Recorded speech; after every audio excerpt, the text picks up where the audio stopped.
ప్రేమ కలిగిన నా తండ్రి, పరిశుద్ధులైన దేవా నీకే స్తోత్రాలు. ఈ 2019 సంవత్సరం ఈ అక్టోబర్ మాసం ఈ 22వ తారీఖు వరకు మమ్మల్ని కాపాడారు, భద్రపరిచారు. మీరు మాకిస్తూ వస్తున్న ప్రతి విధమైన క్షేమకరమైన వాతావరణమును బట్టి, పరిస్థితులను బట్టి, మరి ఆరోగ్యకరమైన స్థితిగతులన్నిటిని బట్టి నీకే స్తోత్రాలు. ఈనాడు వరదలలో అనేక మంది కొట్టుకొని పోతున్నారు, అనేకమైన గృహాలు నాశనమైపోతున్నాయి. మరి ముఖ్యంగా ఈ యొక్క వర్షాలకు ప్రభు బాగా నాని అనేక గృహాలు కూలి చనిపోతున్నారు. అనేక చోట్ల భూకంపాలు వచ్చి, అనేక చోట్ల తిండి లేక, అనేక చోట్ల నీరు లేక, అనేక చోట్ల అనేక రకాల వ్యాధులు ప్రబలి, అనేక చోట్ల ప్రభు నెమ్మది లేక ఒకరొకరు కొట్టుకుంటూ యుద్ధాలు చేసుకుంటూ ప్రభు రక్తపాతం అయిపోయి, ప్రభు ఎంతోమంది గూడు లేక, ప్రభుదేవ నివాసము లేక, తినటానికి కూడు లేక కోట్ల మంది ప్రభు మా చుట్టూ ప్రజలు అలమటిస్తున్నారు. మాకైతే తినటానికి తిండిస్తున్నారు, ఉండటానికి ఇల్లు ఇస్తున్నారు, కట్టుకోవడానికి బట్టిస్తున్నారు. నీ సన్నిధిలో ప్రతి దినము కూర్చోటానికి మీరు మాకు అవకాశాలు దయచేస్తున్నారు. యేసయ్య, నీ ప్రేమను బట్టి మీకు ఎంతో కృతజ్ఞులమై మీ సేవ చేసుకోవలసిన బాధ్యత మాకున్నది. కాబట్టి జాగ్రత్తగా నీ వాక్యమును వింటూ నీ వాక్యమును పాటించటానికి కొరకై, అలాగా మేము నీ కొరకే సిద్ధపడటానికి, నీ నిత్యత్వములో చేర్చబడటానికి కొరకే సిద్ధపరచవలసిందిగా ప్రార్థిస్తూ, ఇంకెవరైనా రావాలని ఆశ కలిగి ఉంటే వారి కొరకును ప్రార్థన చేసుకుంటున్నాను. అనవసరముగా ఇంటి దగ్గర సమయాన్ని గడిపి ప్రభు సమయాన్ని వృధా చేసుకొని భవిష్యత్తులో అనంతమైన నిత్యమైనటువంటి యొక్క నష్టమును పోకుండా సహాయం ఇచ్చేయండి. మరోసారి నీ చేతులకు అప్పగించుకుంటూ నన్ను కూడా నీ నోటి బోరెగా మాత్రమే నన్ను నిలబెట్టండి. నా జ్ఞానము, నా తెలివితేటలు, నా పాండిత్యం, నాకున్న ప్రతి దానిని కూడా నీ సిలువ మీద, ఆ బలిపీఠం మీద పెట్టుకుంటున్నాను. వందనా స్తోత్రాలు చెల్లిస్తూ నా ప్రభును నా రక్షకుడునైన యేసుక్రీస్తు ప్రభు వారి యొక్క శక్తి కలిగిన ఉన్నచ్చే నామమున వందనమును చెల్లించి ప్రార్థిస్తున్నాను తండ్రి, ఆమేన్. చదువుకుందాం మన భాగం. ఓబద్య గ్రంథం 761వ పేజీ.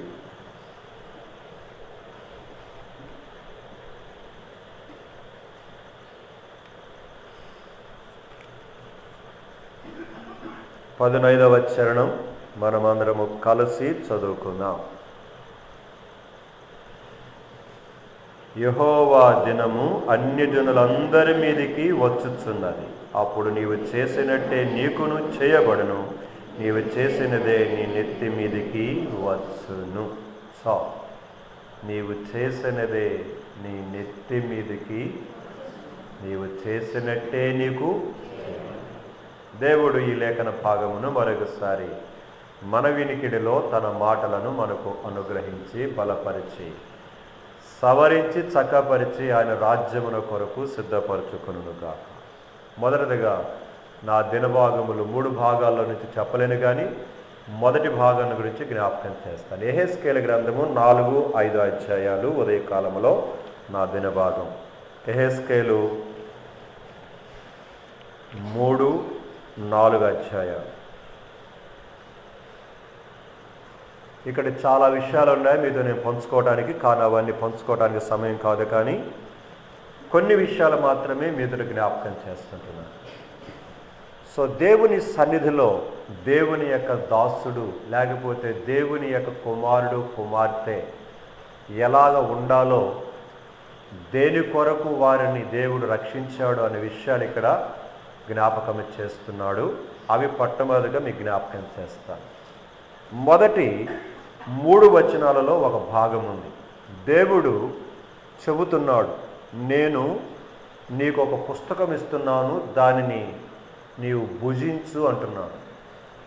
పుస్తకాన్ని భుజించడం ఏంటిది అంటే ఆయన మాటలు, ఆ 3 వచనాల్లో ఉన్న మాటలు.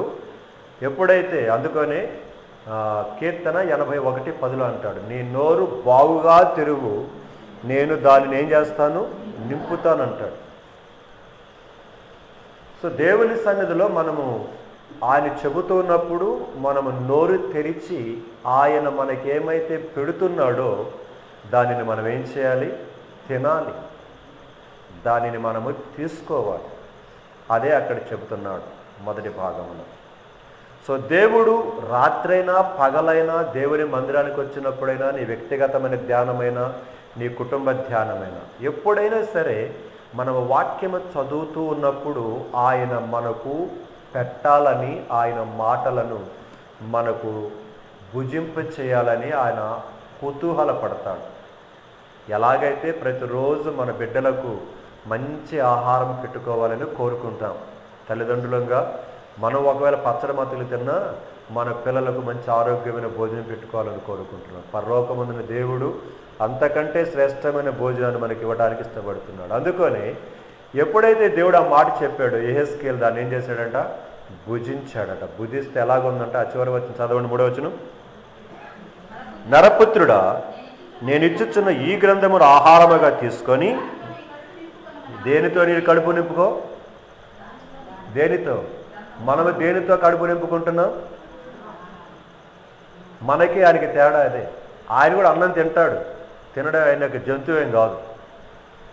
అయితే ఎరగవలసిన ఆత్మీయ జీవితంలో మనమును మన కడుపును దేనితో నింపుకుంటున్నాం? పలావాలతోనా, బిర్యానీలతోనా, లేకపోతే చక్కని టీలు, కాఫీలు, బ్రూ కాఫీలు వీటితోనా, లేకపోతే ఇంకేటితో నింపుకుంటున్నాం? కాదు, నింపుకోవాలి అది కూడా. కానీ దానికంటే ప్రాముఖ్యమైనది దేవుడు ఏమైతే పెడుతున్నాడో దానితో మనం ఏం చేసుకోవాలి? మన కడుపులను నింపుకుని. చదువమ్మ. కడుపు నింపుకొని నేను భక్షించుతుని, ఎట్లుందంట? అది నా నోటికి తేనెవలే. అది మనం తినే పలావాలని మన జీవితాన్ని నాశనం చేస్తాయి. కానీ ఇదిగో ఈ భోజనం తింటే మన నోటికి తేనెవలే మధురముగా. ఎందుకర్రా అలాంటి స్పష్టమైన దాన్ని వదిలిపెట్టి పక్కన పడేసి నెలకోసారి, సంవత్సరానికి ఒకసారి, వారానికి ఒకసారి తిరుగుతామా, ముఖాన్ని తిరుగుతామా బైబిల్? ఇక్కడ ఎంత చక్కని మాట రాశాడండి. భుజించిన తర్వాత అది నా నోటికి తేనెవలే మధురముగా ఉన్నది. అందుకనే కదా ఆ మాట అంటాడు. యెషయా గ్రంథంలో ఛాన్సాలు చూశాను. రండి రోకలేని వారులారా, కనుక వచ్చి భోజనము చేయండి, సారము కలుగ చేయు దాని యందు మీ ప్రాణములను సుఖింప నీయండి. ఎందుకురా సవిసారము లేని దాని మోకాలు నీ డబ్బులను తగలబెడతావు, నీ సమయత తగలబెడతావని మాట్లాడతాడు. చదువుతారు ఆ మాట కూడా. చూడండి, యెషయా గ్రంథం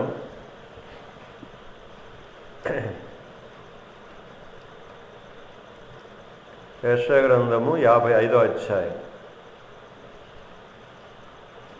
చదవండి, గబగబ చదవండి మొదటి నుంచి. దప్పికొనిన వారులారా నీళ్ళకు రండి, రోకలు లేని వారులారా మీరు వచ్చి కొని భోజనము చేయుడి. రండి, రోకలు లేకపోయినను ఏమి ఎక్కియే ద్రాక్షరసమున పాలను కొనుడి. ఆహారము కానిదాని కొరకు మీరేనా రోకలిచ్చెదరు? సంతృష్టి కలుగజేదాని కొరకు మీ కష్టార్జితమును ఎందుకు వేయించేస్తావు? నా మాట జాగ్రత్తగా ఆలకించి మంచి పదార్థములు భుజించుడి. మీ ప్రాణము సారవంతమైన దాని యందు సారవంతమైనది పెడతానరా నేను. సవిసారము లేని మొక్కను ఆటిని పడతాక డబ్బులు తగలబెడతారు మీరు. నేను కూడా చాలాసార్లు మీకు చెప్తాను, సంఘంలో మీరు మీ కుటుంబాలలో కొన్ని ఫంక్షన్స్ చేసుకుంటుంటారు. ఎంత డబ్బు ఖర్చు పెడతారో తెలుసా? దేవుని మందిరానికి ఇండ్రంటే ఎంత ఇస్తాం? 10 రూపాయలు ఇద్దాం, 20 రూపాయలు తొడుగుకుంటాం. అర్థమైందా? దానిలో కనుక ఖర్చు తగ్గుపెట్టుకొని దేవుని సేవకు, దేవుని పని కొరకు, దేవుని పరిచయం కొరకు ఇవ్వండి. మీరు దీవించబడతారు. మాకు తక్కువ ఏం చెప్పట్లేదు, మీ ఆశీర్వాదం కొరకు చెప్తున్నాను. సవిసారము లేని వాటి కొరకై, రకరకాల వాటి కొరకై మనం ఎంత ఖర్చు పెడతామో దానిలో కొంచెమన్నా మనము దేవుని కొరకు, దేవుని పరిచయం కొరకు, కూడికల కొరకు మనము ఇవ్వలేము. ఇవ్వాలని మనసు మనకు రాదు. ఎందుకంటే ఇదేమైనా మనకు సవిసారం లేదుగా కనపడద్దు, అదేమైనా సవిసారం ఉన్నట్టుగా కనపడద్దు. కానీ వాక్యం చెబుతుంది ఇది సవిసారం కలిగింది, అది సవిసారం లేని. రండి రండి ఆహ్వానిస్తున్నాడు. సో మొదటిది యెహెజ్కేలు దేవుడు చెప్పినటువంటి యొక్క మాట ప్రకారముగా ఆ వాక్యమనే ఆ పుస్తకమును తీసుకొని భుజించి దానితో తన కడుపు నింపుకొని అలాగా భక్షించాడు. ఎప్పుడైతే అలా చేశాడో అది తన నోటికి తేనె వలె మధురముగా. సో మొదటి విషయం అది. రెండోది జ్ఞాపకం చేస్తుంటున్నాను. అదే మూడో అధ్యాయము వచనము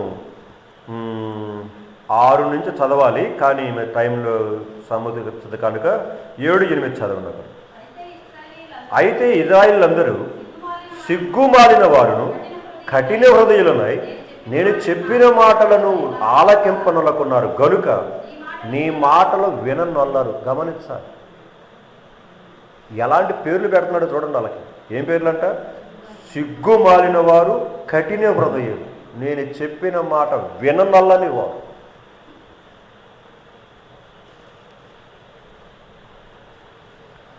గమనించుకోవాలి పదం.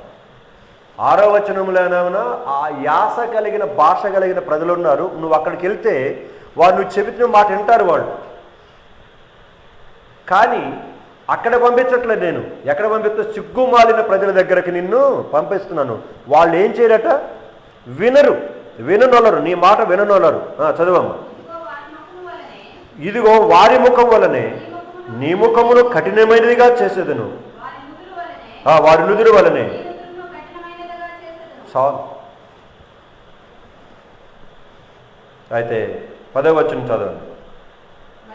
మరియు నరపుత్రుడా, చెవియొగ్గి నేను నీతో చెప్పు మాటలన్నిటినీ చెవులారా విని నీ మనసులో ఉంచుకొని బయలుదేరి చెరలోనున్న నీ జనుల యొద్దకు పోయి ఈ మాటలు ప్రకటింపుము.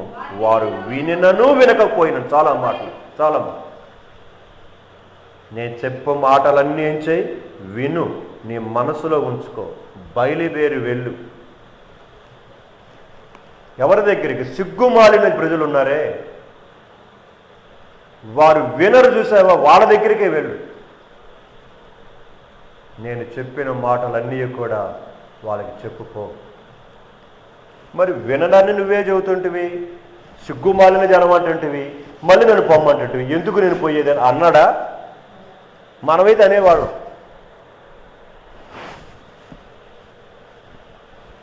వినరని నువ్వే చెబుతుంటే మళ్ళీ నేను పోయి ప్రయోజనం ఏంది మరి అక్కడికి? అనవసరం నీకు. ఆయన చెప్పిందేదో చెయ్యి. సో దేవుడు మోషేతో చెప్తున్నాడు, ఫరో హృదయాన్ని నేనేం చేస్తాను? కఠినం చేస్తా. అయినా నువ్వేం చెయ్యి? వెళ్ళు. సో కొన్ని కాంట్రడిక్షన్ మాటలు ఉన్నాయి బైబిల్లో. అవి ధ్యానించిన ఇప్పుడు సమయం కాదు. బైబిల్లో దేవుడు ఏది చెప్పినా కూడా ఖచ్చితం. అది దానిలో నువ్వు అనువాడపడాల్సిన పని లేదు. దాని వెనకాల ఆయన ఉద్దేశం ఒకటి ఉంటుంది, ఆయన ఆలోచన ఉంటుంది. అది నీకు తెలియకపోవచ్చు, నాకు తెలియకపోవచ్చు. అంత మాత్రాన దేవుడు తప్పుడాడు కాడు, అబద్ధం చెప్పేవాడు కాదు. సో అవి గుర్తుంచుకోవాలి. సో మొదటిది, ఆయన ఇచ్చిన ఆ వాక్యముతో నింపబడిన పుస్తకాన్ని భుజించి దానితో కడుపు నింపుకొని తన నోటిని తీపిగా మధురముగా చేసుకున్నాడు. రెండవది, కఠినమైన కనుక సిగ్గుమాలిన ప్రజల దగ్గరకు, విననొల్లని ప్రజల దగ్గరకు దేవుడు పంపిస్తూ ఏ మాటలైతే చెబుతున్నాడో వినమన్నాడు, మనసులో పెట్టుకోమన్నాడు, బయలుదేరి వెళ్ళి చెప్పమన్నాడు. అంతే. రెండవది చేశాడు. మూడో చూద్దాం. మూడవది చదవండి వచనం 16 నుంచి. ఆ 7 దినములు జరిగిన తరువాత ప్రత్యక్షమై ఇలాగ సెలవిచ్చాను, నరపుత్రుడా, ఇజ్రాయిలకు కావలివానిగా నేను నిన్ను. చాలంతే. మూడో మాట, దేవుడు ఇక్కడ కూర్చున్న రక్షించబడిన ప్రతి ఒక్కరిని నీ ఇంటికి నిన్ను కావలివానిగా చేశాడు. నీ కుటుంబానికి నిన్ను కావలిదానిగా చేశాడు. మర్చిపోవద్దు. నాకేం పని లేదు, నాకేం బాధ్యత లేదు అని అనుకుంటే నీవు మోసపోతావు, నేను మోసపోతాను. ప్రతి ఒక్కరిని నన్ను ఇదిగో దేవుని సంఘమునకు కావలివానిగా పెట్టాడు. నన్ను నిన్ను నీ ఇంటికి కావలివానిగా పెట్టాను. ఎంత స్పష్టంగా చెప్తున్నాడు. ఇదిగో నరపుత్రుడా, ఇజ్రాయేలులకు కావలివానిగా నేను నియమించి ఉన్నాను. 17వ వచనం చివరి భాగంలో అంటాడు, నేను చెప్పిన దానిని బట్టి వారిని హెచ్చరిక. నేను చెప్పిన దాన్ని బట్టి, నీ మనసుకు వచ్చిన దాన్ని బట్టి కాదు, నేను చెప్పిన దానిని బట్టి హెచ్చరిక చేయాలి. తొందరపడతావేమో, జాగ్రత్త. కావలి వాడినిగా నేను పెట్టినంత మాత్రాన నీకిష్టం వచ్చినట్టు చెప్పడానికి కాదు, నేనేమైతే చెబుతున్నానో దానిని బట్టి నువ్వు వాడిని చేయి, హెచ్చరిక చేయి, హెచ్చరించు, గద్దించు, సంధించు. అవును, హెచ్చరిక వేరే, ప్రేమతో మాట్లాడేది వేరే. హెచ్చరిక జారీ చేస్తారు, యుద్ధములలో వచ్చినప్పుడు ఉంటాయన్నమాట.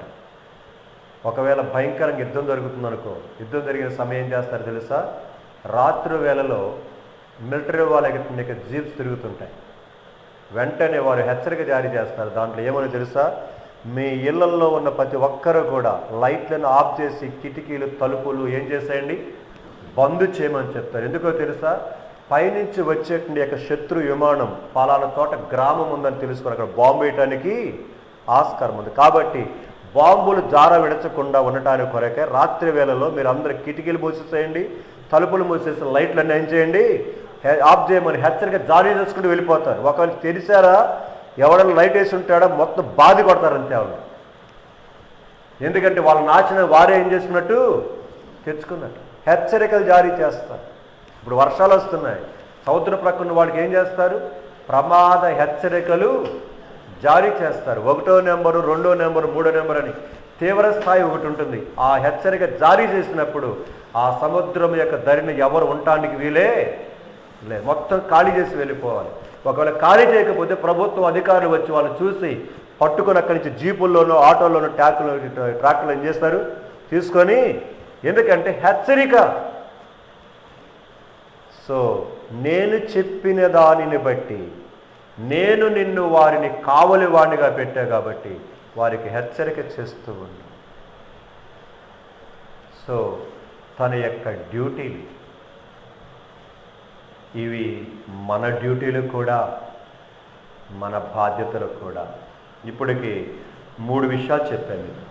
4వ మాట చెప్పేసి నేను ముగిస్తాను. ఎందుకంటే చెప్పే కొన్ని చాలా ఉన్నాయి ఈ 3-4 అధ్యాయాల్లో, కనుక జ్ఞాపకం చేసి ముగిస్తాను. 4వది రండి, వచనము 24, 25, 26 చదవండి. నేను నాలను సాగిల పడగా ఆత్మ నాలో ప్రవేశించి నన్ను చక్కగా నిలువబెట్టిన తరువాత యెహోవా నాతో మాటలాడి ఈలాగు సెలవిచ్చాను, నరపుత్రుడా, వారు నీ మీద పాశములు వేసి వాటితో నిన్ను బంధింపబోవుదురు గనుక వారి యొద్దకు వెళ్ళక ఇంటికి పోయి దాగి. వెళ్ళమన్నవాడు ఆయనే, వెళ్ళవద్దు దాగి ఉండి ఇంటి దగ్గర అంటున్నవాడు దేవుడు. తన బిడ్డల విషయం ఎంత జాగ్రత్త తీసుకుంటాడు. కారణం ఏంటిది? వారు నిన్ను చంపటానికి కొరక ఏం చేస్తున్నారు? పాశములు అంటే ఏంటిది? వలలు అన్నమాట, ఉరులు. నిన్ను చంపటానికి కొరక వాళ్ళు ఏం చేస్తున్నారు? నువ్వు వస్తే నేను చిక్కించుకొని ఏం చేయడానికి చూస్తున్నారు వాళ్ళు? పాశములు, వలలను, ఉరులను ఉట్టుతున్నారు. కాబట్టి ఆగు, నేను చెప్పినంత వరకు పోవద్దు, నువ్వు ఇంట్లో ఏం చేయి, దాగి ఉండు. ఇప్పుడు అంటాడు అసలు మాట, అది చదవాలి.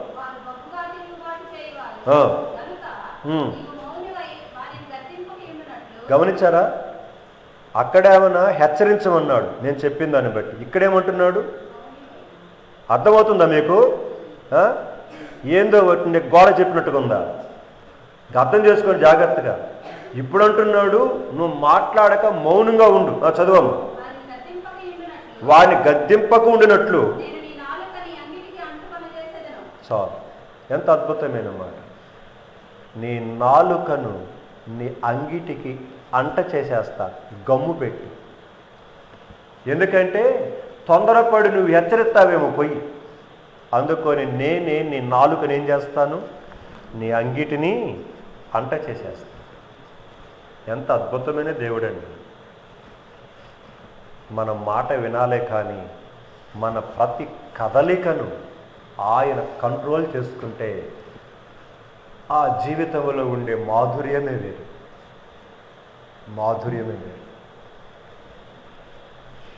సో 4 విషయాలు మనకి జ్ఞాపకం చేస్తున్నాం. దేవుని సన్నిధిలో యెహెజ్కేలులో ఉన్న యెహెజ్కేలు విషయంలో దేవుడు కోరుకుంటున్న అద్భుతమైనటువంటి యొక్క లక్షణాలు అక్కడ కొన్ని దాగబడి ఉన్నాయి. ఇంకా ఉన్నాయి, మీరు ధ్యానం చేయండి ఆ అధ్యాయంలో. నేను అవన్నీ చెప్పడానికి టైం కాదు, ఎందుకంటే ఇవి చెబితేనే నేను ఆ భాగంలోకి వెళ్ళలేను.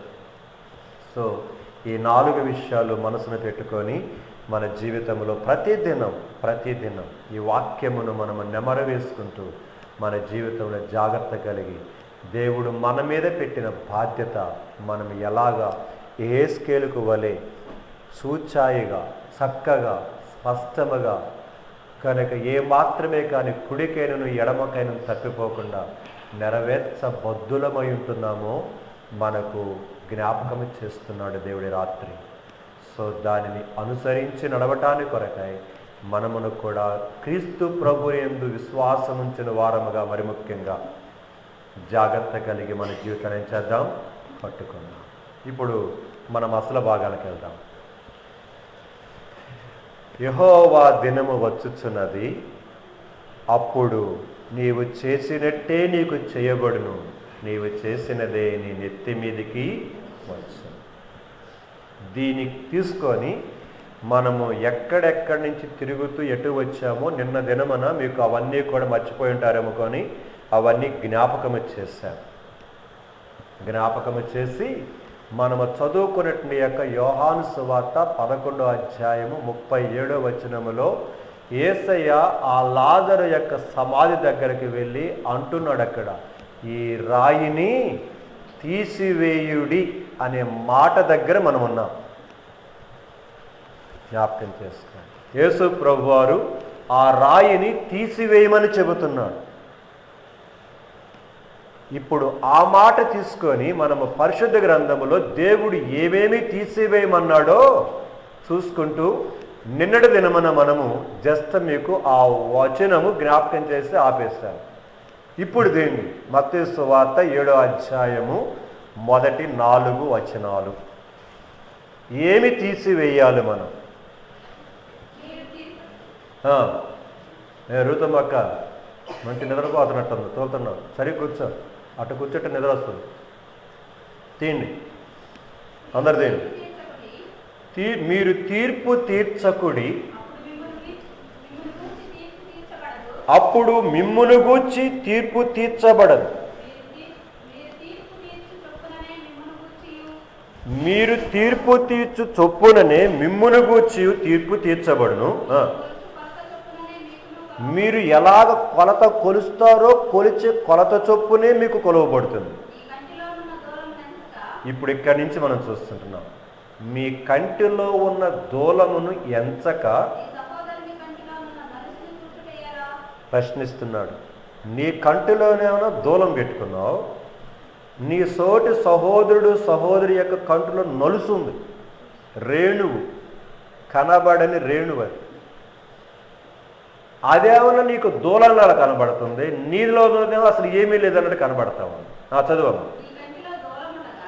నీ కంటిలో దూలము ఉండగా నీవు నీ తోటి సహోదరుడిని సహోదరిని చూచి, అది అక్కడ నీ తోటి సహోదరుడు సహోదరిలో ఉన్న కంటిలో ఉన్న నలుగును తీసివేయమని చెప్పనేలా వేషధారి, మొదట నీ కంటిలో ఉన్న దూలం తీసేసుకో, చాలు, అంతేనమ్మా. ఆ సమాధి మీద ఉన్న రాయిని తీసివేయండి. సో మన మీద కూడా ఉన్నాయి కొన్ని మనము ఎదగనీయకుండా చేసి, అవేమేమిటో చూసుకుంటూ మనం నిడదమ్ని ఇక్కడికి వచ్చాం. మన కంటిలో ఉన్న దూలమును తీసేసుకోవాలి ముందల.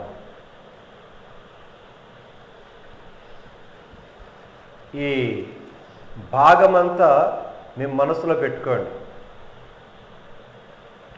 ఇప్పుడు నేను ఇందాక ఈ రోజంతా నేను నా యొక్క పరిస్థితి ఎట్లుంటుందంటే వంట చేసుకుంటూ అన్నీ చేసుకుంటూ చెప్పాల్సిన వాక్యం కొరకే ధ్యానం చేసుకుంటూ ఉంటా. కూర్చుంటాను, వాక్యం దగ్గర పడుకుంటాను, కనుక మళ్ళీ వాక్యం చదువుతాను, ఇంకోటి కాసేపు వింటాను, లేదా వంట చేసుకునేటప్పుడు లేదా బట్టలు ఉతుక్కునేటప్పుడు అదే నా మైండ్లో ఉంటుంది. ఏం చెప్పాలి, రోజంతా అదే ఉంటుంది. ఇందాక 7 గంటలకు నాకు కొన్ని తలంపులు దేవుడు నా మైండ్లో తీసుకొచ్చాడు. వాటిని రాసుకున్నాను, వాటిని మీ మధ్యలో పంచుకుంటాను. రాసుకున్నాను. ఇప్పుడు ఆ భాగం అంతా మనం చూస్తూ ఉంటే ఒక తోటి సహోదరుడు సహోదరి ఒకరిని ఒకరు ఏం చేసుకుంటున్నారో తెలుసా? మన యొక్క పరిభాషలో చెప్పాలంటే విమర్శించుకుంటున్నారు. మన యొక్క పరిభాషలో చెప్తున్నాం, మనకు అర్థం అవడానికి చెప్తున్నాను. అంటే నేను నా జీవితంలో ఇంత పెట్టుకొని నా తోటి అక్కను అన్నను ఏం చేస్తున్నాను? విమర్శిస్తున్నా, లేకపోతే వాళ్ళని తీర్పు తీరుస్తున్నా.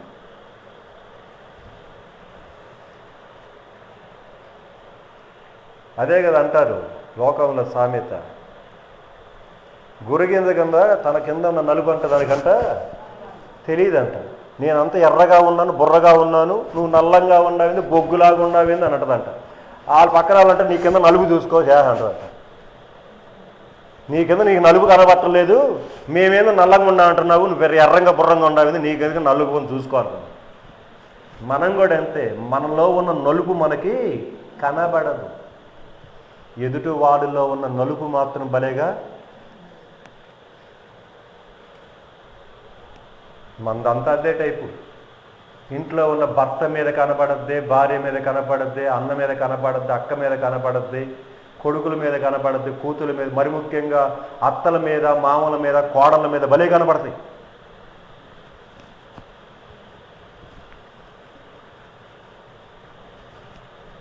ఇప్పుడు ఇక్కడ కొన్ని విషయాలు మీకు జ్ఞాపకం చేయబోతున్నాను. మీకు ఒక ప్రశ్న వేయబోతున్నాను. ఎదుటి వ్యక్తిని, మీ భర్తే కావచ్చు, మీ భార్యే కావచ్చు, మీ అన్నే కావచ్చు, మీ అక్కే కావచ్చు, మీ అమ్మే కావచ్చు, మీ నాన్నే కావచ్చు, మీ యొక్క బిడ్డలే కావచ్చు, ఎదుటి వ్యక్తిని ఒక వ్యక్తి ఎందుకు విమర్శిస్తాడు, తీర్పు తీరుస్తాడు? ప్రశ్న. ఇప్పుడు ఆ ప్రశ్నకు సమాధానాలు నాకు 11 వచ్చినాయి. నేను ఇంకా రేపు రాసుకుంటా, మళ్ళీ 11 మీకు చెబుతాను, మీరు చెప్పండి. ఎందుకు ఒక వ్యక్తి ఎదుటి వ్యక్తిని విమర్శిస్తాడు? మనుషులు చెప్పండి, తప్పు ఒప్పు చెప్పండి. మీకు ఇప్పుడే మార్కులు వేసి మీకు కిరీటాలు పెట్టడం ఇక్కడ. ఎందుకు ఒక వ్యక్తి ఇంకో వ్యక్తిని విమర్శిస్తాడు? ఏం చిన్నయ్యా? 1 వ్యసనం, ఇంకా ప్రవర్తన బాగులేదు, ఇంకా 2 అయినాయి.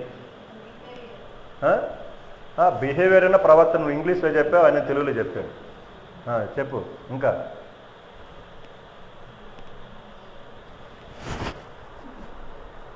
ఇంట్లో మీ తగాద వాడుకుని విమర్శించుకోవట్లా? మీ అయ్యగారిని నిన్ను బట్టే కనుక ఆయన్ని చేసుకుంటే బాగుండేది అంటలా? అనుకోవట్లా? అనుకుంటారు అన్న సార్, కొన్ని అప్పుడప్పుడు అనుకుంటుంటాం ఇవన్నీ. మా అమ్మాళ్ళు ఆయన చూశారు, శుభ్రంగా ఆయన చేసుకుని బాగుంది, నీ తలకాయని పడ్డా నేను వచ్చి. అది ఎన్నిసార్లు అనుకుంటుంటాం అంతే. అదే అడుగుతున్నాను, ఎందుకు విమర్శిస్తాం? ఇప్పుడు 2-3 చెప్పారు. ఇంకా రూతమ్మ కిట్ పెట్టుకోదు. చెడు వినవద్దు, చెడు కనవద్దు, చెడు మాట్లాడవద్దు అన్నట్టు కూర్చుంది రూతమ్మక్క. నువ్వు చెబుతా ఉండి నేనంట. సరే చెప్పండి ఇంకా. అనుమానం 3, 4 అయినాయి. ఇంకా కోపము, ఇంకా నేను మంచివాడని అసేంతి విమర్శ. కరెక్ట్. ఇంకా మీరు రాసుకోవాలి.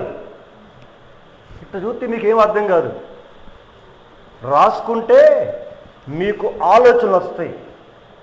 నేను 7 గంటలకు ఏం చెప్పాలి అని ఆల్రెడీ ప్రిపేర్ అయ్యాను చెప్పడానికి. ప్రిపేర్ అయ్యేసరికి మళ్ళీ కూర్చొని అలా కాసేపు పడుకొని కానీ మళ్ళీ ఆలోచిస్తూ ఉంటే వెంటనే ఆలోచన వచ్చింది, వెంటనే పేపర్ మీద పెట్టేసాను. 11 వచ్చినాయి. ఇప్పుడు మీరు చెప్పిన వాటిలో కూడా కొన్ని ఉన్నాయి నేను రాస్తున్న వాటిలో. చెప్తానా? రాసుకుంటారా? సరే. ఒక వ్యక్తి ఎదుటి వ్యక్తిని ఎందుకు విమర్శిస్తాడు, ఎందుకు తీర్పు తీరుస్తాడు అనే దాన్ని చెప్పే ముందు ఒక కొటేషన్ ఉంది, అది రాసుకోండి. చాలా ఉన్నాయి కానీ ఒకటి రాసుకొని వచ్చాను నేను.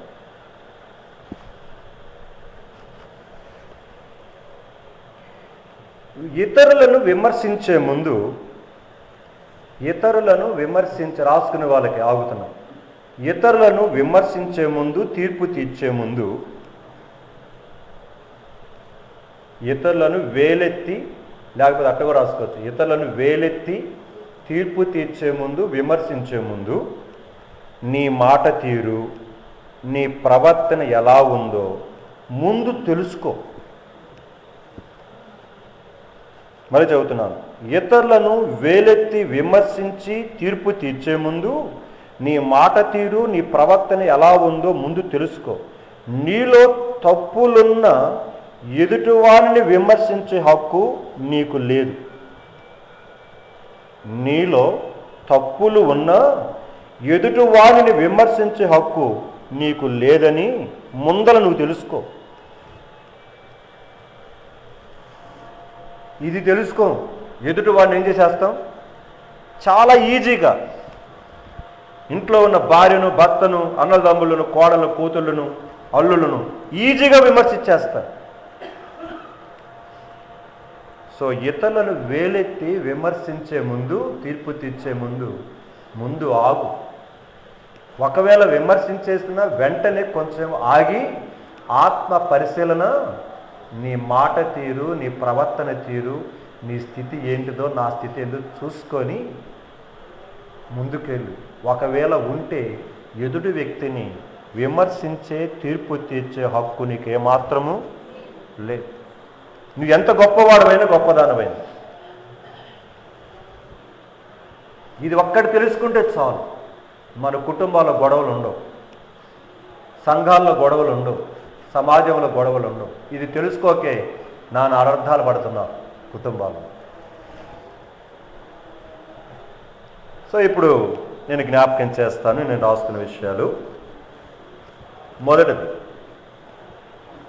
మీరు చెప్పినవి కూడా ఉన్నాయి దాంట్లో. మొదటిది,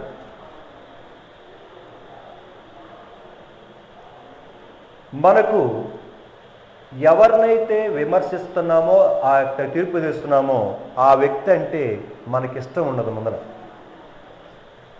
రెండవది, ఆ వ్యక్తి అంటే మనకు కోపం.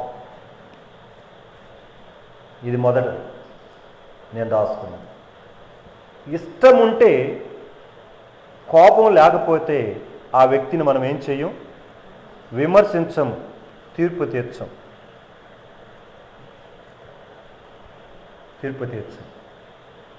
సో ఈ విషయాలను మనం చాలా జాగ్రత్తగా గమనించాలి. నాకు అత్త కోడల ఒక కథ గుర్తుకొస్తుంది. మరి చెబితే మరి పొద్దాకు మా గురించి చెబుతారు మీరు అనుకుంటారని చెప్పటం. అత్త కోడల స్టోరీ ఇటు గుర్తుకొస్తుంది నాకు. చెబుతాను ఎందుకులేండి, కొన్నిసార్లు అవసరం లేండి కొన్ని విషయాలు. ఎందుకని చెప్పాను మందిరంలో. ఒక అక్కట ఇంకో అక్క దగ్గరికి వెళ్ళి చెబుతుందట కోడల గురించి. మా కోడలు ఇట్ట, మా కోడలు అట్ట, మా కోడలు ఇట్ట అని లేని పోని అని ఏం చెబుతుంది. చెబుతూ మా అబ్బాయి కొడుకు సంపాదించి తీసుకొస్తే ఆమెకి ఇయ్యాలంట అని రకరకాలుగా ఇంకెన్నెన్నో చెబుతుంది. సరే, నేను షార్ట్ కట్ చేస్తున్నాను దాన్ని. అయిపోయిన తర్వాత వాళ్ళకి ఒక రోజు వచ్చి ఇప్పుడు కూతురు సంగతి చెబుతుంది.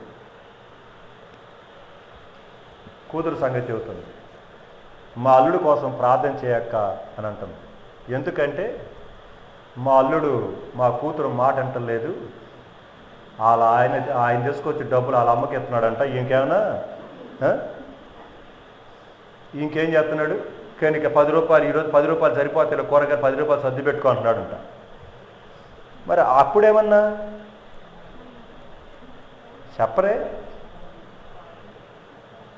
అప్పుడేమన్నా నా కొడుకు తీసుకొచ్చి నా కోళ్ళకి ఇస్తున్నాడు అంటే. మరి ఇప్పుడు నీ కూతురు మరికి వచ్చేసరికి ఎట్టయింది? అల్లుడి కోసం ప్రార్థన చేయాలా అంటే అల్లుడికి ఒక న్యాయం, నీ కూతురు ఒక న్యాయమా? అక్కడేమన్నా నీ కూతురు మాట నీ అల్లుడు వినాలి, ఇక్కడేమన్నా నా మాట కొడుకు కోళ్ళబడి వినాలి. ఇదేం న్యాయం?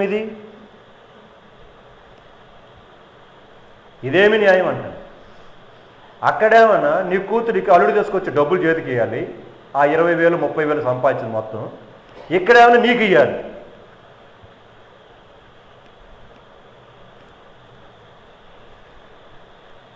ఇక్కడ కూర్చొని అక్కాలు ముసుగులేసుకున్నారు కానీ అంతా ఇదే టైపు, 100కి 90% పైనే.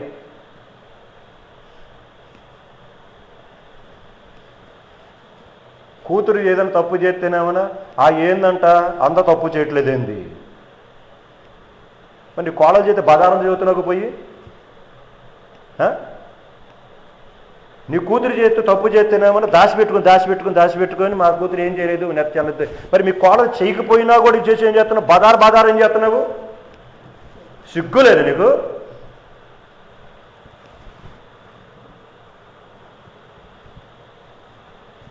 జ్ఞాపకం చేసుకుందాం. దేవుని బిడ్డల సంగతి, లోకస్తుల సంగతి కాదు నేను చెప్తాను.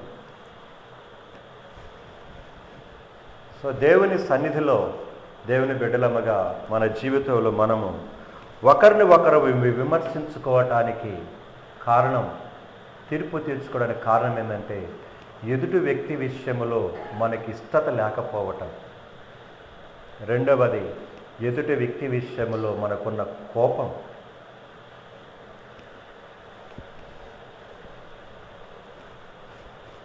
మూడవది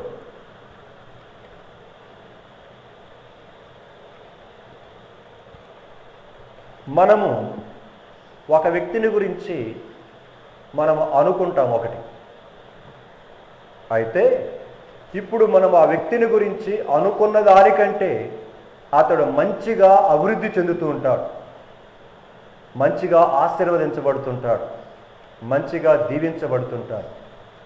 మనం అనుకున్న దానికంటే ఎక్కువగా ఆశీర్వదించబడుతూ దీవించబడుతూ ఉన్నప్పుడు మనలో ఒక విధమైన విమర్శ బయలుదేరుతుంది, తీర్పు బయలుదేరుతుంది. ఏంటంటే వీడేదో అక్రమంగా అన్యాయం చేసి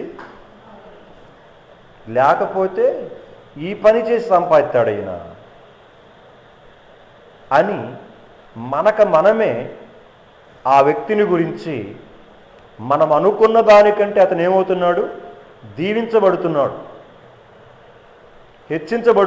హెచ్చించబడుతున్నసరికి ఇప్పుడు మనం వాళ్ళ మీద రకరకాలుగా ఏం చేస్తాం? అబండాలు మోపటానికి ప్రయత్నం చేస్తాం. అక్కడ దీనికి ఇక్కడ సంగతి చెబుతున్నాను. నేను 99లో వచ్చాను.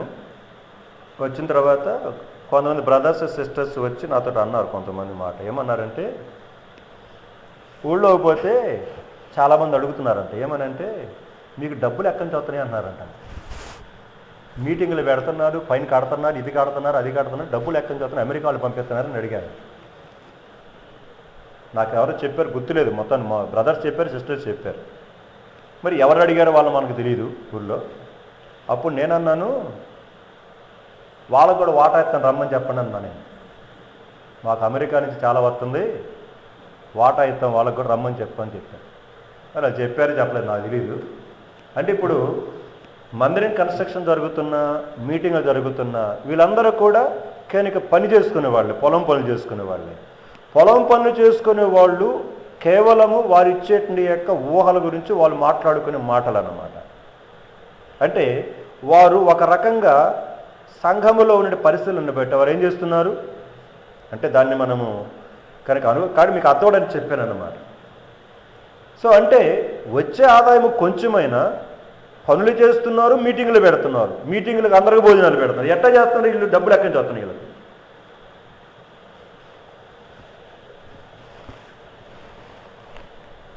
అయితే తర్వాత కొంత దాదాపు తెలుసుకున్నారు అనుకోండి, వీళ్ళకి అమెరికా నుంచి రాదు, బ్రిటన్ నుంచి రాదు, తెల్లాలు పంపించరని సంగతి. ఎందుకు చెప్తున్నానంటే కొన్ని విషయాలు మనకి అవగాహన, వీళ్ళు ఇంతవరకే ఉంటారు అనుకుంటారు, ఇంతవరకే ఉంటారు, దీనికంటే పైకి రాలేరు వీరు అని అనుకున్న సందర్భంలో పైకి వచ్చినప్పుడు, మంచిగా జీవిస్తున్నప్పుడు సహజంగా ఎదుటి వ్యక్తులు ఏమొస్తుందో అనుమానం వస్తుంది. అనుమానం వచ్చి విమర్శిస్తారన్నమాట, తీర్పు తీర్చేస్తారు. మనం కూడా అంతే. అది 3వ తలం నేను రాసుకున్నాను. మనము ఎదుటి వ్యక్తిని గురించి అనుకున్న దానికంటే అతడు ఏమైనాడు? మంచిగా ఆశీర్వదించబడ్డాడు, హెచ్చించబడ్డాడు. హెచ్చించబడేసరికి అతడు ఉన్నట్టు నీకు హెచ్చింపుదలను బట్టి, దీవెనను బట్టి మనకేమొస్తుందంటే ఒక విధమైన అపనమ్మకము, కనుక అసూయ బయలుదేరి వారు ఎట్లా సంపాదిస్తున్నారు లేనిపోని ప్రాపగండ వారి గురించి చేయటానికి కొరకే ప్రయత్నం చేస్తాం మనం. రెండవదిగా విమర్శించే విధానంలో 3వదిగా మనం చేస్తాం. తర్వాత 4వది మనము అనుకొనినది జరగకపోవడము, మన ఎదుటి వ్యక్తి అనుకొనినది జరగటం. మళ్ళీ చెప్తున్నాను, మనం అనుకొనినది, మనం ఏమైతే అనుకున్నామో అదేం మనకేం కాలేదు, జరగల. ఎదుటి వ్యక్తి అనుకోలేదు, కానీ అతనికి ఏమైంది, జరిగింది. అరే నేను అనుకున్నానే, దీని కొరకు ప్రయాసపడుతున్నానే, పని చేస్తున్నానే, ఎన్ని చేస్తున్నానే, కానీ నాకేం కావట్లేదు, జరగట్లా. అసలు వాళ్ళు ఏమో అనుకోలేదు, కానీ వారికి ఏమైంది, ఎందుకు జరిగింది, ఏమైంది అని మనం ఏం చేస్తాము? విమర్శించడానికి, తీర్పు తీర్చడానికి ప్రయత్నం చేస్తాం. ఇవన్నీ మన జీవితంలో జరిగే సంఘటనలే. నేనే కొత్త ఏం చెప్పట్లే మీకు, స్వ అనుభవంలో ఉండేవే, నా మనసులోకి తీసుకొచ్చినట్టు యొక్క ఆలోచనలని రాసుకొని మీకు జ్ఞాపకం చేస్తున్నాను. నువ్వు అనుకున్నది జరగకుండా, వాళ్ళు అనుకోకపోయినా జరిగినా కూడా, ఒకవేళ ఎందుకు జరిగిందో నీకేం తెలుసు? నీకు అన్నీ చెబుతారా? చెప్పరు కదా పక్కింటి వాళ్ళు. నీకు కొన్ని చెబుతారు. వారు ఎలాగ సంపాదిస్తున్నారు, ఏం నీకు తెలియదు ఆ సంగతి.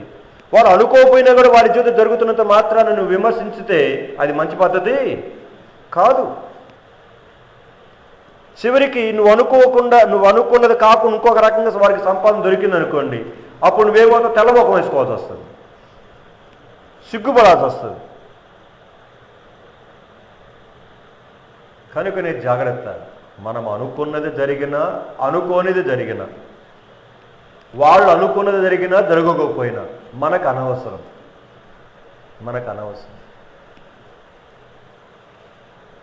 మనదేందో మనము చూసుకో, మన జీవితాన్ని మనం చూసుకుందాం. ఒకవేళ అలాంటి తలంపు కలిగి విమర్శిస్తే, తీర్పు తీరుస్తూ ఉంటే వెంటనే ఏం చేసుకోవాలి? దేవుని సన్నిధికి వెళ్ళి, అయ్యా నన్ను క్షమించు, నేను ఇలాగ ఆలోచిస్తున్నాను నా ప్రక్కనాల గురించి, లేదా వాళ్ళ గురించి, వీళ్ళ గురించి, ఇలాగ నేను తీర్పు తీరుస్తున్నాను, విమర్శిస్తున్నాను, నన్ను క్షమించు అని దేవుని దగ్గరికి వెళ్ళి మనం ప్రార్థన చేసుకొని దాన్ని విడిచిపెట్టుకోవాలి. మీరు ఆ వచనాలు మర్చిపోవద్దు. మత్తయి సువార్త 7వ అధ్యాయము మొదటి 4-5 వచనాలు చూసారా? దానిలో ఉన్న సారాంశం ఏమంటే ఇప్పుడు నేను జ్ఞాపకం చేస్తాను. నీవు కొలత చొప్పుననే నీకు కొలవబడుతుంది. సో 4 విషయాలు జ్ఞాపకం చేశాను. తర్వాత 5వది, మనము చూచిన వినిన దానిని బట్టి మనము తీర్పు తీర్చేస్తాం. మళ్ళీ చెప్తున్నాను, మనము చూచిన వినిన దానిని బట్టి ఏం చేస్తాము? తీర్పు తీర్చేస్తాం.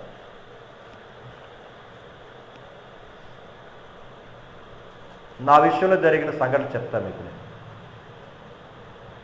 ఎక్కడ జరిగినాయి, ఇంకోలో జరిగినాయి, దర్శలో కూడా జరిగినాయి. నేను కొంతమందితోటి మాట్లాడుతున్న విధానాన్ని చూశారు కొంతమంది. నేను రూములో ఉండే విధానాన్ని చూశారు కొంతమంది. చూసి నన్ను గురించి పెద్దాయన దగ్గరికి వెళ్ళిపోయినాయి కబుర్లు. నేను నా పర్సనల్ ఎక్స్పీరియన్స్ చెప్తున్నాను. ఇది నా దగ్గర బ్రదర్స్ కానీ సిస్టర్స్ కానీ ఉన్న నీకు చూసిన వాళ్ళు మాట్లాడే పరిస్థితిని కానీ లేదా వాళ్ళు వింటున్న దాన్ని బట్టి నన్ను గురించి సమాచారం, తప్పుడు సమాచారం అక్కడికి వెళ్ళింది. ఇది జరిగిన వాస్తవం చెప్తున్నాను మీకు. నేను ఎందుకు మాట్లాడానో నీకు తెలుసా? నేను ఎందుకు అలాగ ఉన్నానో నీకు తెలుసా? తెలియదు. నువ్వు చూచిన దానిని బట్టి, విని దాన్ని బట్టి ఏం చేస్తావు? నన్ను గురించి ఒక డెసిషన్ తీసుకొని ఒక తీర్పు తీర్చేసావు. ఇప్పుడు తీర్పు తీర్చినట్టు ఆ తీర్పుని విమర్శించినట్టుగా అది ఎంత ప్రభావం చూపిస్తుంది ఆ వ్యక్తి మీద?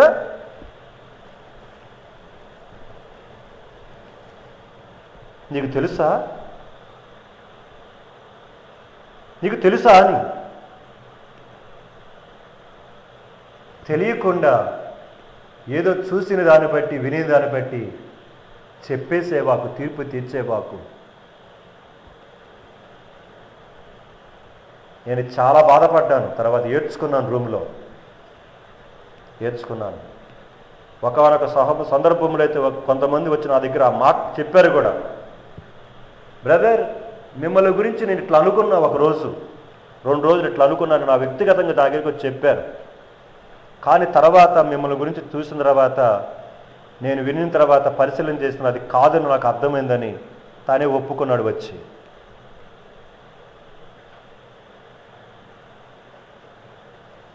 ఒప్పుకున్నాను. నేనేదో గొప్ప పవిత్రుని చెప్పడానికి చెప్పట్లేదు ఈ మాటలు. నేను ఇలాంటి దౌర్భాగ్యులు చాలామంది ఉన్నారు సంఘములో. నీ చూసావు, మాటలు విన్నావు, ఎందుకు మాట్లాడుతున్నారు, ఎందుకు ఆ విధంగా ఉన్నారు నీకు తెలుసా? తెలియదుగా నీకు. ఎందుకు అలాగా ఉండవలసి వచ్చింది కనుక సువార్తకు వెళ్లకుండా బయటకు నీకు తెలుసా? తెలియదుగా నీకు. ఎందుకు అలాగా విమర్శించేసి లేనిపోయినట్టుకి చెప్పుకుంటూ ఉంటావు? అంటే పెద్దవాళ్ళ దగ్గర వీళ్ళు ఏం చేయాలని ఇప్పుడు మెహర్బానీ, వీళ్ళేదు గొప్ప పండితులు అన్నట్టు, సేవకులు తప్పు చేస్తున్నట్టు చెప్పుకోవాలి. జాగ్రత్త, నేను చెప్తున్నాను. ఇలాంటివి ఎవరైనా సరే తోటి సహోదరుడి విషయంలో కానీ, సహోదరి విషయంలో కానీ, సేవకుల విషయంలో చేస్తే దానికి చాలా భయంకరమైన నష్టాన్ని పొందుతారు. నేనైనా, నువ్వైనా, ఎవరమైనా సరే.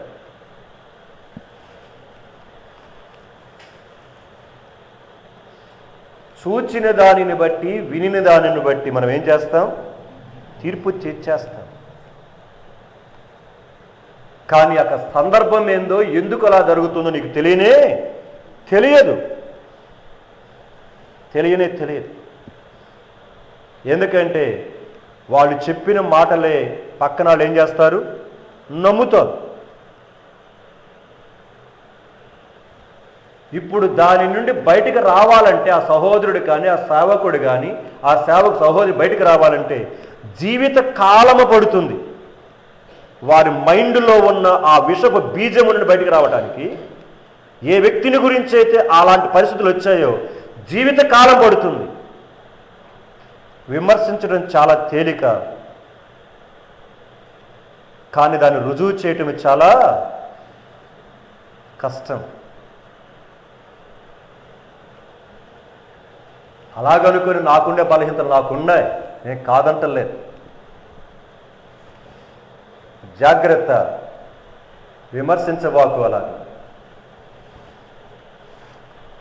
ఇంకో చూదాలు చెప్పమంటారా?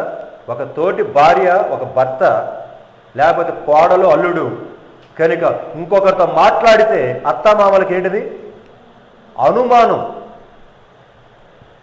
ఇది ఒక పెద్ద జబ్బు ఇళ్లలో.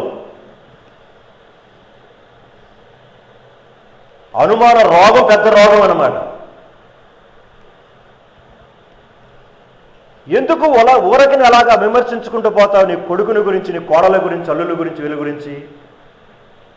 నీకెందుకో నేసము? ఎందుకు నీ కళ్ళేంటి పచ్చకామెర్లు? మన బతుకే అలాంటిది. మన ఇంటి వాళ్ళు కూడా ఏమనుకుంటాం చెప్పండి రా? మనం చేసేది ఆ పనులు, మన ఇంట్లో వాళ్ళు కూడా అదే పని చేస్తున్నారు, మనం ఏం చేస్తాం వాళ్ళ గురించి అనుకుంటుంటాం. అలాగనుకొని స్వేచ్ఛగా వదిలివేయమని చెప్పట్లేదు.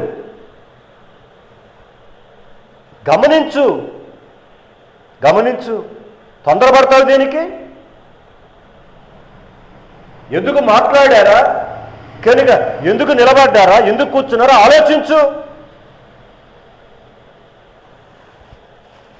ఆలోచించకుండా పెట్టకుండా కనుక ఒక్క విగిరి మాట్లాడితే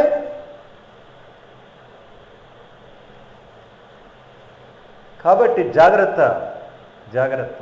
చూచిన దానిని బట్టి, వినిన దానిని బట్టి వెంటనే ఏం చేసేయద్దు, గమనించు. కొంతకాలం గమనించిన తర్వాత అప్పుడు ఏదైనా ఒక చిన్న పరిస్థితి జరుగుతున్నప్పుడు కనుక హెచ్చరించు. అట్లా కాదు ఇట్లా ఉండు, ఇట్లా కాదు అట్లా ఉండు అని ఏం చేయి, హెచ్చరించు, ప్రేమతో చెప్పు. కాబట్టి ఈ విషయాలు మనము మన జీవితంలో వ్యక్తిగతంగా రక్షించబడిన విశ్వాసులంగా నేను కూడా చేస్తుంటాను ఇలాంటి పనులు, తప్పు యొక్క విమర్శించటము, తీర్పు తీర్చడం. వెంటనే రూములోకి వెళ్ళిపోతాను నా మనస్సాక్షిని గద్దించినప్పుడు. కనుక ఆ విషయాన్ని గురించి నేను ప్రార్థన చేసుకుంటాను దేవుని దగ్గర. అది నా యొక్క స్థితి. నేను కూడా తొందరపడేవాడిని, నా నైజం కూడా. అయితే వెంటనే నా మనస్సాక్షిని గద్దించినప్పుడు నేను దేవుని దగ్గరికి వెళ్ళి నేను సరి చేసుకోవాలి. మనం ఉట్టు పుణ్యాన్ని మాట్లాడేసి విమర్శించి తీర్పు తెచ్చి కాముకుంటే ఎదుటి వ్యక్తి ఏమవుతాడు, ఎంత గాయపరచబడతారు. కాబట్టి జాగ్రత్త కలిగి మనము ఉండటానికి కొరకై అలాగా విమర్శ తీర్పు అనేటువంటిది సద్విమర్శగా ఉండాలి. అది. సో ఇప్పుడు ఎన్నైనాయి? 5. 6 చూద్దాం.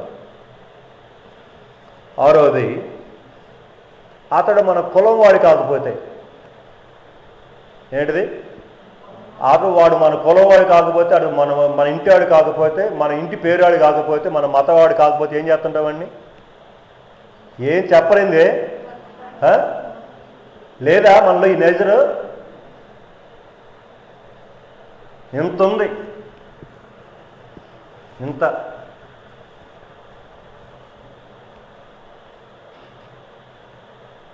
వాడు మన వాళ్ళు కాకపోతే, మన ఇంటి పేరాలు కాకపోతే, మన సంబంధించిన వాళ్ళు కాకపోతే, మన జీవితంలో మనము అలాగా అనేక సార్లు మన జీవితంలో కూర్చొని విమర్శించిన, తీర్పు తీర్చిన సందర్భాలు ఎన్ని లేవు? ఇంకా ఉన్నాయి కూడా మనలో. చెప్పానుగా మీకు చాలాసార్లు. ఆ సేవకు ట్రాన్స్ఫర్ అయ్యి వెళ్ళిపోయాడు, ఇంకో సేవకుడు వస్తా ఉంటే కనుక నేను అక్కడ నిలబడి ఉండా. రే మనాడే వస్తున్నాడు రా అంటున్నాడు ఆయన. నేను అక్కడే నిలబడి, నాకు వినబడింది ఆ మాట. నేను వెంటనే క్లాస్ తీసుకుందాం అనుకున్నాను, నాకంటే పెద్ద మనుషులే అనుకొని వదిలేసాను. బుద్ధుల మారలా నీ బతుకులో. మన సంఘంలో పెద్ద ఆయన తగలబెట్టనా అంటే నీ కులవాడు వస్తుంటే కనుక మనోడనా, నీ కులవాడు రాకపోతే జాగ్రత్త. దేన్ని బట్టి విమర్శిస్తున్నావు, దేన్ని బట్టి తీర్పు తీరుస్తున్నావు ఎదుటి వ్యక్తిని?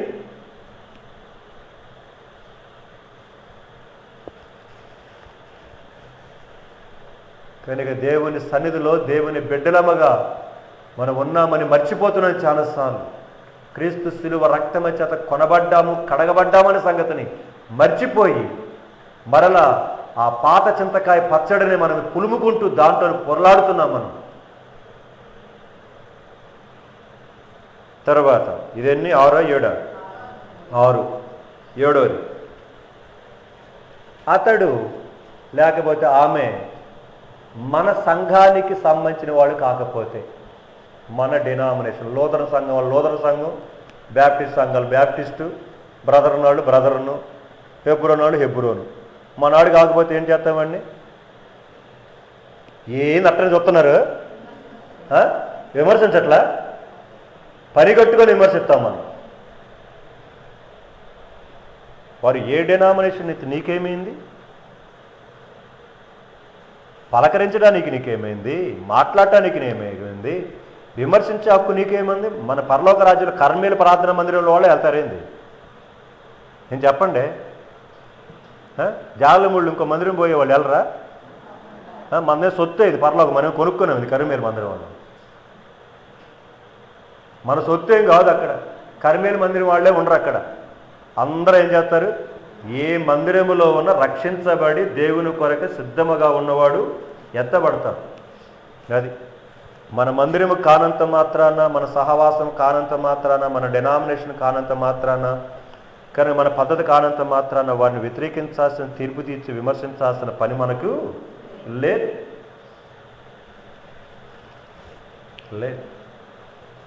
కాకపోతే కొన్ని ప్యాటర్న్స్, కొన్ని తేడా ఉంటాయి కనుక మనం ఏమైనా అందరం ఆరాధన చేస్తారు. బ్రదర్స్ ఏం చేయరు, బ్రదర్ల వాళ్ళు అక్కళ్ళు ఆరాధన చేయరు. అంతే, కొంచెం తేడా అంతే. కొంచెం తేడాలు ఉంటాయి. అంత మాత్రమే వాని గురించి తీర్పు తీర్చేసి మీరు పరలోకం వెళ్ళరు అని చెప్పడానికి నువ్వెవడు? అసలు నేను వెళ్ళను చూసుకోవాలి. అది. సో 7వది, మన డినామినేషన్ కానంత మాత్రాన, మన మందిరానికి రానంత మాత్రాన మనం విమర్శించాల్సిన పనిలే. తర్వాత 8వది, మనమే అసలు తప్పు చేస్తున్నామని మనం ఎరుగం. 8వది, అసలు నేనే తప్పు చేస్తున్నాన సంగతి నేను ఎరుగును. ముందల నేను ఎరుగుతే నోరు మూసుకుంటా. నేను ఎరగను కనుక నేను ఇతడి వాడిని ఏం చేస్తాను? నువ్వు తప్పు చేస్తున్నావు వాళ్ళని విమర్శిస్తూ తీర్పు తీరుస్తుంటా. కాబట్టి 8వది, కనుక నేను తప్పు చేస్తున్నాను సంగతి నేను ఎరుగును కనుక నేను విమర్శిస్తూ తీర్పు తీరుస్తుంటాను అన్నమాట. తర్వాత ఎదుటి వ్యక్తి మనకు ఇష్టము కాని పని అతడు చేస్తున్నాడు కనుక,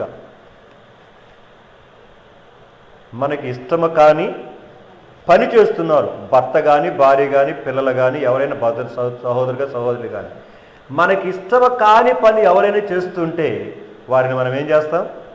విమర్శిస్తాం, తీర్పు తీర్చేస్తాం.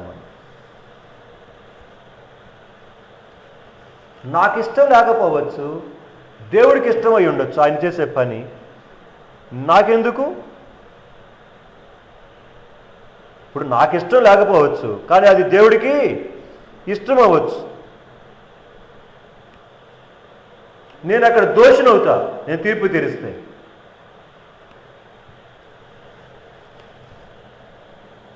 సో మనకిష్టం కాని పని కాకుండా వాళ్ళు చేస్తున్నప్పుడు మనలో ఉండే ఆ యొక్క ఆలోచన, విమర్శ, తీర్పు అనేది మనము సహజంగా చేస్తాం. 9 తర్వాత మనకు అసహనము, ఆవేశము, అసహ్యం కలిగి మన ఆనందము దోచుకొని పోబడినప్పుడు, మళ్ళీ చెప్తున్నాను, మనకెప్పుడైతే అసహ్యము, అసహనము, ఆవేశం కలిగి మనకున్న ఆనందాన్ని దోచుకొని పోబడినప్పుడు వెంటనే మనం ఏం చేస్తామంటే విమర్శించేస్తాం, తీర్పు ఇచ్చేస్తాం. ఆ అసహనం అనేది, ఆ ఆవేశం అనేది మనల్ని అలాగేం చేస్తుంది? ముందుకు నడిపించి విమర్శించేట్టుగా చేసేస్తుంది, తీర్పు తీర్చేట్టుగా చేసేస్తుంది. కాబట్టి మనకు ఆవేశము కలుగుతున్నప్పుడు, అసహనము కలుగుతున్నప్పుడు, అసహ్యము కలుగుతున్నప్పుడు మనము తొందరపడి తీర్పు తీర్చకుండా, విమర్శించకుండా ఆగి మన అసహనము, ఆవేశం అవన్నీ తగ్గేంత వరకు ఉంటే మనం ఆ వ్యక్తిని ఏం చేయలేము? విమర్శించం, ఎదుటి వ్యక్తిని విమర్శించం.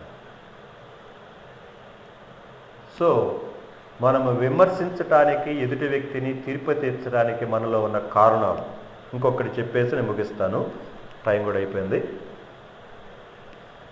చివరిగా, మన దృష్టికి మనము చాలా మంచివారంగా కనబడుతుంటాం. ఇక్కడ కూర్చున్న వాళ్ళు ఎవరైనా సరే, నీ దృష్టికి నువ్వు చెడ్డవాడికి ఎప్పుడైనా కనబడ్డావా? కనబడినా కూడా ఏం చేస్తాం మనం? నేను మంచివాడిని అనుకుంటాం. మనకు కనబడినా మనం మంచిదానము, మంచివాడిని అనుకుంటాం. మన దృష్టికి మనము చెడ్డవారమని మనం ఎప్పుడు కూడా అనుకోం. కారణం అది. చివరిగా మనం ఎదుటి వ్యక్తిని విమర్శించడానికి, తీర్పు తీర్చడానికి. ఇవి నాకు వచ్చినట్టు యొక్క ఆలోచనలు. మీకు వచ్చిన ఆలోచన ఏమో మీకు రాసుకోండి. దాని గురించి మనం ధ్యానం చేస్తూ ఉంటే వస్తాయి తలంపులను. సో ఈ రాత్రి ఇక్కడే ముగిస్తున్నాను నేను.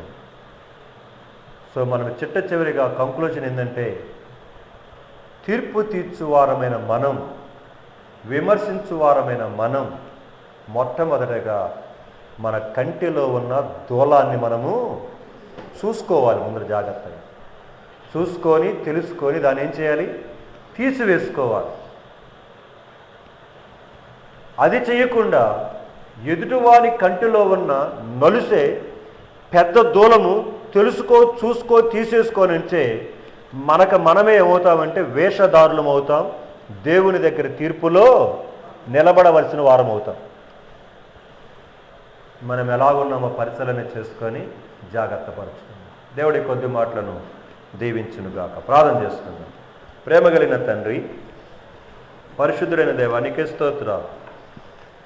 ఇవన్నీ మా ప్రాక్టికల్ జీవితంలో జరిగే సంఘటనలు.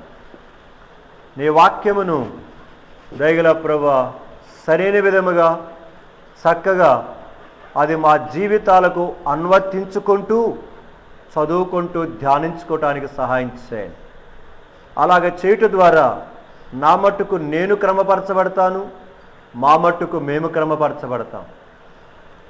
ఎవరు తక్కువ ఎక్కువ అనేది ప్రభు మీరు తీరుస్తారు తీర్పులు, మేం కాదు తీర్పు తీర్చాల్సింది.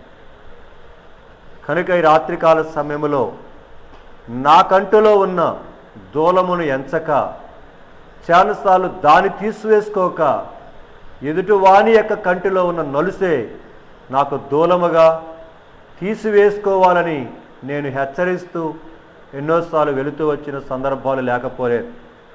అందుకని వ్యక్తిగతంగా నాతోనూ సూటిగా మాట్లాడుతూ వచ్చా. నీ పరిశుద్ధ గ్రంథం రెండంచులు కలిగిన ఎటువంటి ఖడ్గమ కంటే వాడి అయినది. అది నిలబడి చెప్పేవాడిని కత్తి ప్రభ కోస్తుంది, కూర్చొని వినేవాడిని కూడా ఖండిస్తుంది. దయగల నా తండ్రి, నీకే స్తుతులు స్తోత్రాలు.